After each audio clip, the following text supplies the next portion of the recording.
What's up YouTube, and welcome back to Life with Lamb, where we talk about how to make small changes that have big impacts. Last week we talked about luck and preparation, so if you haven't watched that video yet, be sure to check it out. I've posted a link for it below in the description. Today we're going to be talking about part 2 of how to create your own luck by finding the silver lining in your life. If you've ever wished that your life was more blessed or that more good things could happen, then this is the video for you. And at the end of the video, we'll be going over some quick tips on how to turn even the worst of times into the best of times. Sound good? Let's go.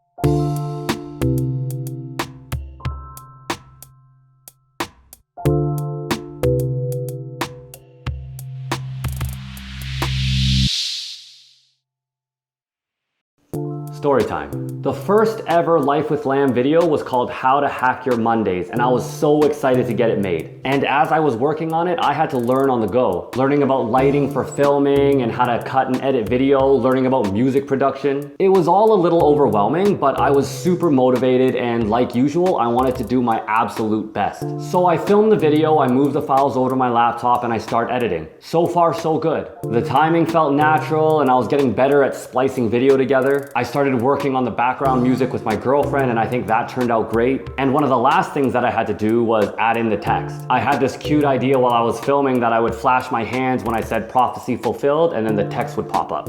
Prophecy fulfilled. Prophecy fulfilled. Prophecy fulfilled.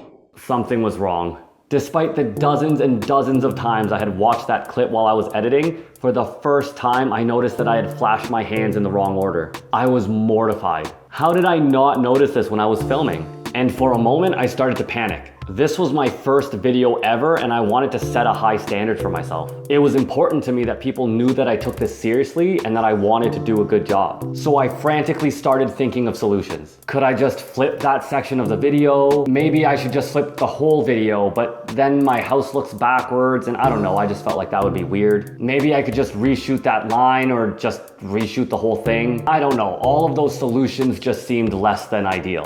Eventually, I settled on trying to use movie magic to solve my problem. But the problem there was that I had no experience with movie magic, and I barely even knew what was possible, much less what would actually be helpful. So who could I turn to? Of course, like anyone from this generation, I turned to YouTube. An hour and half a dozen videos later, I had a working knowledge about animating text and using keyframes. I felt kind of like Neo in the Matrix. I know Kung Fu. And suddenly I had this new skill that would help me not only in this situation, but with making future videos too. It also led me to videos about other editing techniques that I had never even thought of. And you all know how this story ends. Prophecy fulfilled. Is it the most amazing example of effects ever? Of course not, but it was a starting point. Now, if I had filmed it correctly in the first place, you could argue that it would have looked more natural, and yeah, it probably would have. But then I would never have been forced to learn more about editing, which means that I wouldn't know all the things that I know now. That first experience with editing shaved hours of time off when I started editing my opening. So in a way, you could consider it really lucky that I made such a rookie mistake. You see, being lucky isn't always about being lucky. Most of the time, it's really about the spin that you put on your experiences. In the world of social media, where everybody puts their best foot forward, where every photo is filtered and edited just so, it's easy to think that other people live these perfect lives, that they're so lucky.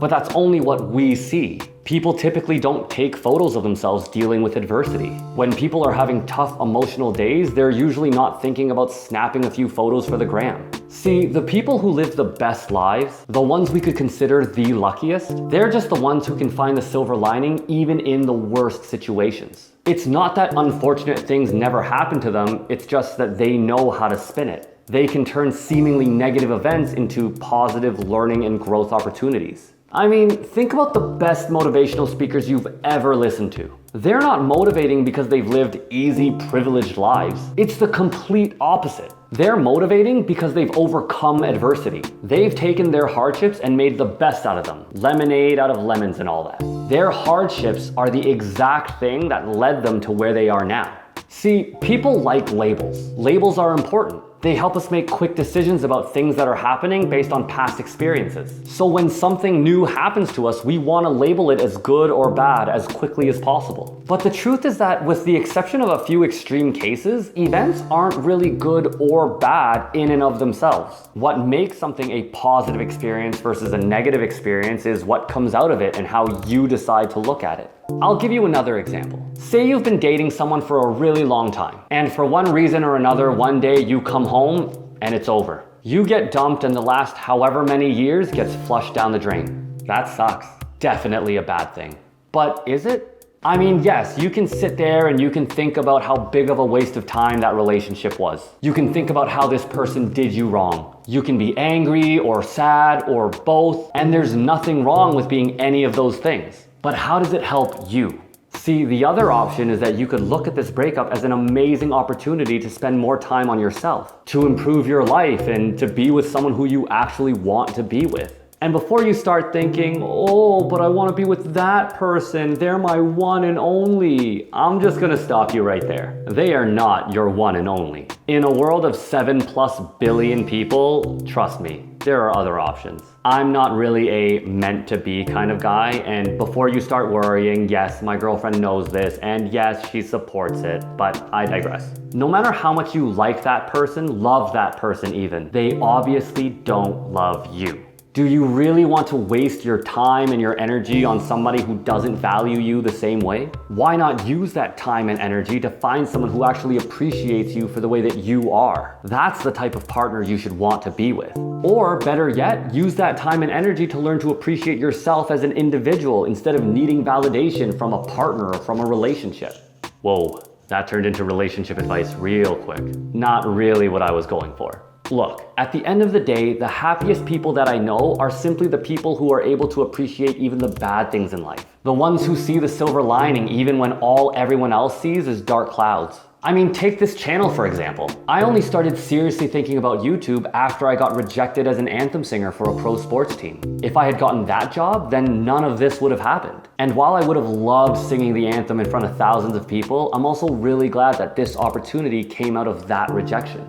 So okay, I get it. Luck isn't about what happens, but about how you look at it. So how do I see the silver lining and make my own luck? Well, I'm glad you asked. Tip number 1, focus on opportunities. Anytime something bad happens, you have the option to focus on either the setback or the opportunity that comes with it. And the truth is that for most people, it's a lot easier to focus on the setback, on the time lost, on the emotional disappointment. But understanding that every coin has two sides is a huge step towards learning to find the silver lining. Regardless of how upset you are, try identifying at least one good thing that could come out of your situation. You get fired, now you have more time to focus on your passions. You miss your bus, well, now you get to spend a little bit more time outdoors. I know that it may seem silly at first, but as you get better and better at identifying opportunities, you'll also get better at taking advantage of them. Tip number 2, stop complaining. Nothing good comes from complaining. I know that sometimes it feels cathartic to vent, but the truth is that your time would be better spent actually dealing with the situation rather than complaining about it to somebody who probably can't do anything about it either. And while you're upset, try to avoid that friend who encourages your complaining or likes to pile on with even more problems. They may be great for other things, but the more that we complain, the more it feels like there's nothing we can do about our situation and the harder it is to see the silver lining. And if you have to vent, then do it, but try to keep it short and sweet and then start looking for those positives. Tip number 3, share your disappointment. Now, just to be clear, sharing your disappointment is not the same thing as complaining. What we are looking for here is a fresh set of eyes on our situation. We're looking for advice and solutions, not just an emotional punching bag. Sometimes we're so close to a situation and so emotionally invested that it's hard to pull away and look at things objectively. Now, let's be honest, not everyone's opinion is equally helpful. So you're gonna wanna screen your friends and make sure that you're talking to the ones who can give you objective advice and keep you thinking positively. But it's also on you to absorb and assess that advice. Try to look at everything with an open mind and you'll see that things are never quite as bad as they seem. So there you have it, how to create your own luck by finding the silver lining. In the comments below, let me know what you think of this video. Tell me about some recent silver linings that you found and how they've helped you through some rough situations. And if you've got any tips of your own for finding that silver lining, please feel free to share them. As always, I really hope you gained something from this video. And if you want to support this channel, then please hit those like and subscribe buttons. And don't forget to turn on that notification bell because we'll be dropping a new episode of Life with Lamb every Wednesday. Thank you so much for stopping by. Be good, and let's make today an awesome day. Take care.